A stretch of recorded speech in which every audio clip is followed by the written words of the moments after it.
지역의 이슈를 만나는 시간 헬로 이슈 토크 시작합니다.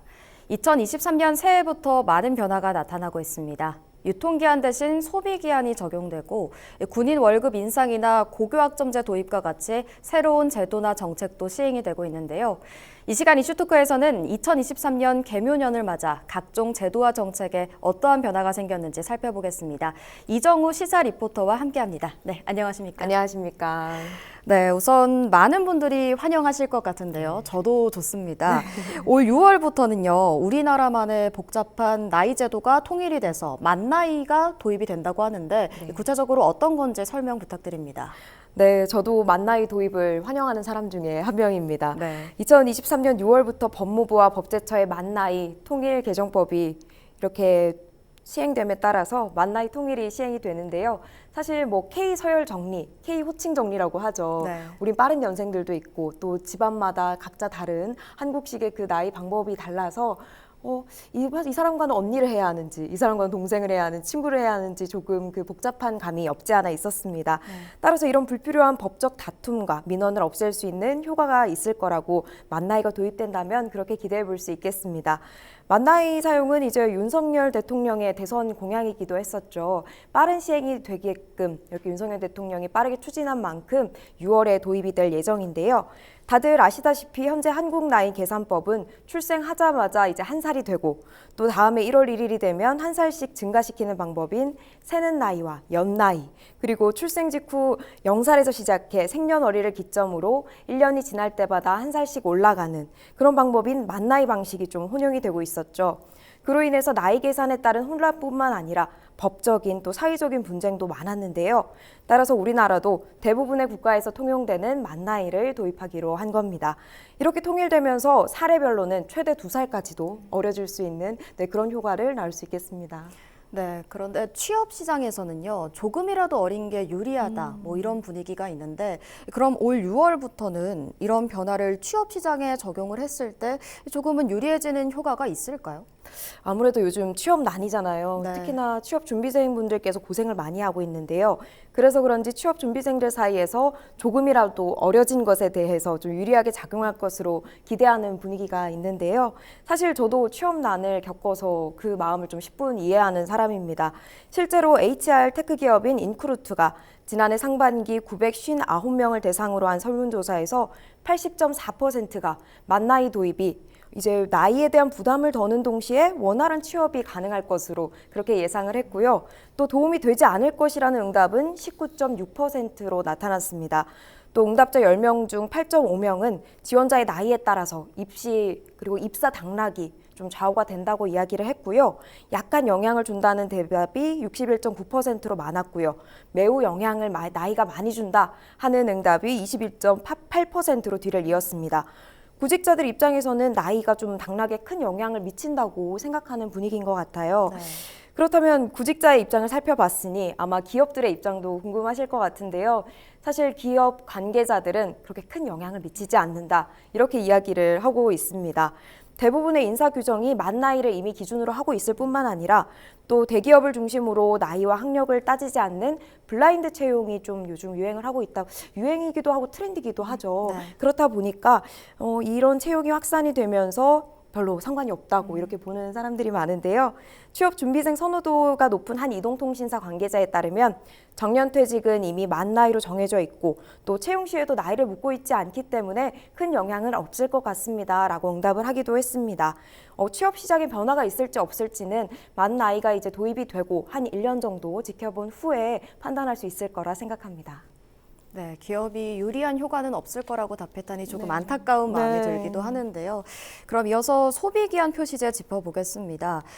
최근에 제가 장을 보러 가서 제품을 살펴보면요. 유통기한과 소비기한이 모두 표시된 게 있습니다. 어떻게 된 일인지 설명 부탁드립니다. 네, 아마 뭐 지금 알고 계시다시피 많은 분들께서 알고 계시겠지만 올해부터 소비기한 표시제가 도입됐습니다.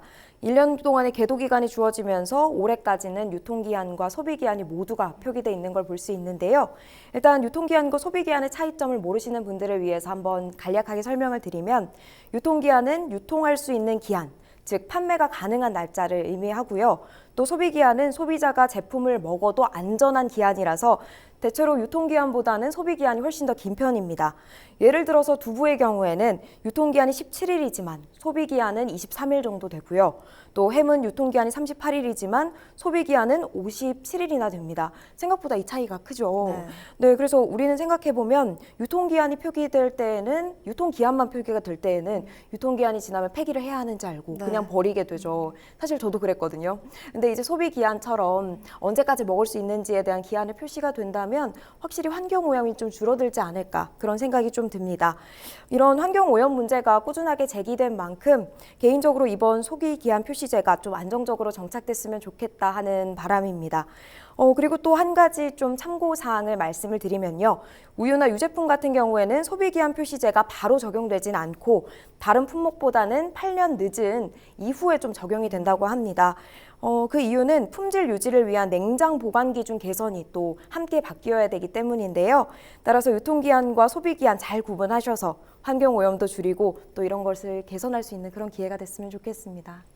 네, 소비기한 표시제에 대해 설명해 주셨는데요. 또 우리 생활과 밀접한 경제, 금융 분야 살펴보겠습니다. 해가 바뀔 때마다 많은 분들이 최저임금 얼마나 올랐는지 궁금해 하실 텐데요. 2023년 우리나라의 최저임금 얼마인지 짚어주시죠. 네, 2023년 한국의 최저임금은 올해보다 5%, 460원 상승한 시급 9,620원으로 결정됐습니다. 주유 수당을 포함한 실질 최저임금은 시급 11,555원인데요.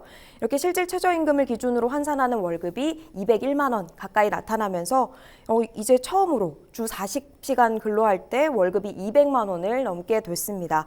이 최저임금법 제1조에 따르면 최저임금법은 노동자 임금 최저 수준을 보장해서 노동자가 생활 안정과 노동력의 질적 향상을 꾀할 수 있고 또 국민 경제의 건전한 발전에 이바지하는 것을 목적으로 한다고 그 목적이 명시가 되어 있습니다. 따라서 최저임금법은 사업장의 규모 그리고 업종, 노동자의 나이 그리고 근로시간에 따라서 이런 것과 상관없이 모든 사업장과 또 모든 노동자에게 적용되는 것이 원칙이라고 볼 수 있겠습니다. 하지만 최저임금법에도 좀 몇 가지 중요한 예외도 있는데요. 수습 중인자로서 3개월 이내인 경우인가 혹은 정신 또는 신체 장애인으로서 업무 수행에 지장을 주는 자에 대해서는 최저임금을 삭감하거나 아예 지급하지 않을 수도 있는 규정, 예외 규정도 나와 있습니다. 따라서 이제 수능이 끝나고 수능 이후에 처음으로 일을 시작하는 청소년들이 많이 늘어나고 있습니다. 아마 아르바이트를 하거나 어떤 기업에서 인턴을 하는 등 이런 일들이 많아질 것 같은데요. 이런 첫 노동에 대해서는 제대로 된 보상을 받는 것이 가장 중요하겠죠. 그래서 이런 예외 조항들도 좀 잘 숙지하시고 또 최저시급이 얼마인지도 숙지하신다면 정당한 노동의 대가를 받을 수 있지 않을까 싶습니다. 네, 그런데 군 장병의 월급도 인상된다는 소식을 들었는데요. 이 부분도 한번 짚어주시죠. 네, 최저임금에 이어서 군 장병 월급도 한번 살펴보면요. 지난해 한 67만 원 정도였던 병장의 월급이 100만 원이 됐습니다. 여기에 자산 형성을 돕는 그런 내일 준비 적금의 정부 지원금도 올라서 월 최대 30만 원까지 지원이 되는데요. 그럼 합쳐보면 한 130만 원 정도의 월급을 받는다고 볼 수 있겠습니다. 또 상병의 월급은 61만 원에서 80만 원으로 일병은 55만 원에서 68만 원으로 오르게 되는데요. 그리고 이등병은 51만 원에서 60만 원으로 올랐습니다. 사병봉급은 2025년까지 205만 원이 목표라고 해서 차근차근 이렇게 개선되고 있는 모습을 볼 수 있습니다. 네, 군장병 인상 소식까지 짚어주셨는데요. 그런데 건강보험료도 인상이 됐다고 합니다. 건강보험료와 보험계약에 대한 내용도 한번 짚어주시죠. 네, 건강보험료가 또 인상이 됐죠. 지난달 20일에 열린 국무회의에서 2023년도 직장 가입자 및 지역 가입자의 건강보험료를 반영한 국민건강보험 시행령이 개정령안이 의결이 됐는데요.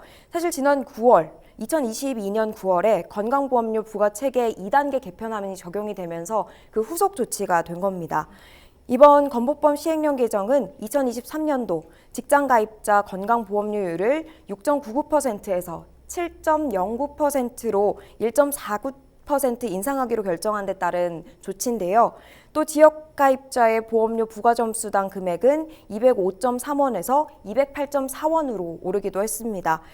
내년에 직장 가입자 건강보험료율이 첫 7%대에 진입을 하면서 수년 내에 건강보험료율 법정 상한인 8%에 도달할 걸로 지금 전문가들은 예상하고 있는 상황입니다. 현재 건강보험 직장가입자의 보험료율을 법정 상한은 8%로 네. 정해져 있는데요. 현행 건보법 제73조에 따르면 직장가입자의 보험료율은 1000분의 80 범위에서 심의위원회 의결을 거쳐서 대통령령으로 정한다라고 명시가 되어 있습니다. 네. 근데 이것은 직장가입자 건강보험료율이 월급 또는 소득의 최고 8%를 초과해서는 안 된다는 의미이기도 합니다.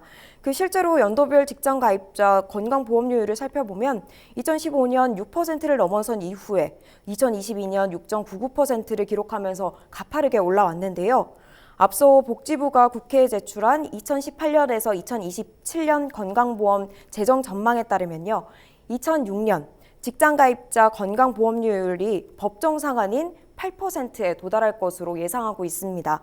전문가들은 인구 고령화에 따른 보험료 수익 감소와 또 진료비가 지출이 증가하고 또 소득 중심의 보험료 부과체계 개편 등으로 건강보험 재정 감소에 대비해서 사회적 합의를 토대로 좀 건강보험료 법정 상한의 인상에 나서야 한다고 보고 있는 상황이고요. 사회적 합의를 기반으로 상한선을 개정하는 것, 그런 노력이 필요하다는 공감대가 형성되고 있는 상황이라고 볼 수 있겠습니다.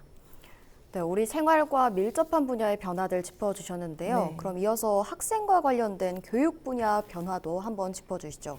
네, 고교 학점제가 올해부터 도입이 됩니다. 먼저 고교 학점제란 수업 듣는 학생이 직접 과목을 선택해서 들을 수 있는 제도인데요. 올해부터 2025년까지 시범적으로 운행이 되고요. 2025년에는 전체 학교로 확대될 예정이라고 합니다. 사실 고교 학점제에 대한 우려와 좀 불안의 목소리도 적지 않습니다. 저도 들으면서 이제 인력 충원도 그렇고 또 예산이나 또 혹시나 인기 많은 과목은 좋지만 소외되는 과목이 생기지 않을까 이런 우려도 좀 들었는데요. 교육 관계자들도 지금 당장 고교 학점제에 따른 교사와 교재 확보, 또 수업량과 평가제의 적정성 등에 좀 의구심이 든다고 이야기하는 상황입니다. 실제로 학생들이 선택할 수 있는 과목은 최대 95개인데요. 이를 위해서는 교사 수가 지금보다 1.5배나 더 필요하다고 합니다. 네. 각 교육청은 지금 정원의 기간제 교사를 채용하고 또 외부 강사도 채용하고 순회 교사제를 활용을 하면서 이 교사 수급 문제를 해결하겠다고 이야기는 하고 있는 상황이지만 효과는 어떻게 될지 좀 잘 확정이 되진 않는 상황이고요. 학교 또는 또 지역 간의 격차도 무시할 수가 없겠죠. 게다가 2025년도 전면 도입과 함께 고교 3년간 총 192학점으로 졸업 기준을 삼으려는 그런 교육부의 방침에 대해서도 하루 평균 수업 시간이 6시간을 초과할 정도로 좀 과도하다. 이런 비판들이 나오고 있습니다. 무엇보다도 현행 대입제도와 공존이 좀 어렵겠다는 그런 문제도 있는데요. 2025년 고교 학점제를 전면 시행하기 전에 교육부는 좀 학생들과 관계자들, 학부모들의 의견들을 좀 잘 수렴해야 한다는 그런 생각을 가지고 있습니다. 또 이어서 대학가도 한번 살펴보겠습니다. 네. 지난 2019년에 고등교육법 일부 개정안 법률안이 국회 본회의를 통과했습니다. 그러면서 올해 대학 입학금 제도가 폐지가 됩니다. 사실 저도 대학교에 입학하면서 대학 입학금이 어떤 용도에 쓰이는지 정확하게 어떤 목적을 가지고 좀 거두게 되는지에 대해서 의구심을 많이 가졌는데요. 아마 학생들과 학부모들도 이렇게 생각하고 있었을 것 같습니다. 그동안은 대학 입학해서 등록금을 낼 때 입학금 따로 또 등록금을 따로 내왔습니다. 이 부분에 대해서 진짜 저처럼 많은 그 책정 근거와 사용 목적이 좀 불분명하다 네. 이렇게 생각하시는 분들이 분명 문제를 계속해서 제기해 왔을 거라고 생각하는데요. 실제로 2017년 교육부의 사립대 입학금 실태 조사에 따르면 입학금 33.4%가 입학과는 관련이 없는 용도로 사용된 것으로 밝혀지면서 이번 대학 입학금 제도 폐지는 좀 환영할 만한 제도라고, 좀 개정된 제도라고 볼 수 있겠습니다. 네, 어찌됐든 입학금이 사라진다니 학생들과 학부모의 부담이 좀 많이 줄어들 것으로 예상이 되고요. 네. 네, 그럼 이어서 환경 분야 변화도 살펴보도록 하겠습니다. 올해부터 환경보호를 위해서 일회용 컵 보증급제가 도입이 됐습니다. 계속해서 제도 도입 시점이 밀리다가 드디어 도입이 됐는데 네. 구체적으로 어떤 제도인지 설명 부탁드립니다. 네, 지금 말씀해 주신 것처럼 컵 보증금제라고 불리는 일회용 컵 자원 순환 보증금제가 이제 도입이 되는데요. 이 제도는 소비자가 음료를 주문할 때 일회용 컵 1개당 보증금 300원을 내고요. 또 빈 컵을 반납을 하게 되면 돌려받는 그런 제도라고 볼 수 있겠습니다. 원래는 지난해 6월부터 시작될 예정이었지만 소상공인들의 반발과 또 정부의 준비 부족으로 인해서 미뤄지게 됐는데요. 올해 2023년 본격적으로 시행이 됐습니다. 세종과 제주에서 일회용컵 보증금지 시행 후에 약 2주간 3만 2천여 개의 일회용 컵이 회수된 것으로 나타났습니다. 그러나 여전히 상당수 매장이 좀 보이콧을 하고 있고요. 또 반납처도 사실상 동일 브랜드로 한정이 돼 있어서 회수율 90%라는 당국의 목표를 달성하기에는 좀 힘들지 않을까 싶습니다. 실제로 세종의 한 카페 가맹점주는 한 건물에 적용 대상 매장과 또 비적용 매장이 있다면 번거롭지 않은 비적용 매장을 찾지 않겠나라고 이렇게 주장을 하기도 했습니다. 결국 소수 프랜차이즈만 차별적으로 경쟁을 벌이게 됐다 이렇게 이야기도 하고 있는 입장인데요. 정부가 좀 시행 초기라는 이유로 다른 브랜드컵 반납을 거부할 수 있도록 하면서 제도 안착이 더 어려워지지 않았나 이런 판단도 나오고 있고요. 그래서 관련 대책이 좀 필요하지 않을까 싶습니다. 일회용품 관련된 내용을 한 번 더 살펴보면요. 정부가 지난해 11월 편의점에서도 비닐봉투를 제공하지 않는 일회용품 사용을 금지하도록 한 규제를 확대 시행을 했지만 생분해 성수지 재질에 한해서 2024년 말까지 다시 허용하는 방안을 추진하고 있습니다.